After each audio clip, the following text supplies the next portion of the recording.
In other news, walking away empty-handed after hoping that someone would jump into his arms. Yeah, tonight we are learning new details tonight about the moments before, during, and after a house fire killed a mother and her 5 children. WLWT News host Todd Dykes is live for us in Clarksville with more. Hi, Todd. Hi, Sheree and Mike. Yeah, you know, people in this small village, including first responders here with the Clinton-Warren Joint Fire District, they're still navigating some very painful emotions in the wake of Tuesday's deadly fire. This flower-filled memorial featuring a plastic Spider-Man and toy trucks is now in front of the 2-story house that was destroyed by flames this week on Main Street in Clarksville. You throw a rock and you'll hit somebody that's affected by this.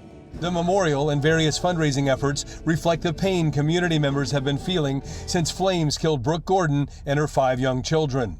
Firefighters who raced to the scene managed to rescue the kid's dad, Tommy Allen, who remains hospitalized. Nobody can imagine losing a child, but nobody can imagine 6, the compounded pain that comes with that, and the trauma of the sole survivor also. Samuel Morgan pastors a church that held a vigil for first responders and loved ones of the fire victims. Well, they were close to our community, and through my children's pastors and different ones going to school here, I think there are 3 grades and maybe kindergarten also that this affects. The impact stretches far and near. Dylan Smith lives a few doors down from where the flames raged on Tuesday. He told me he tried to kick in the back door to see if he could help pull someone out. When that failed, he put out his arms below a window on the side of the burning house. For some reason in my head, I thought there was going to be somebody ready to jump just something.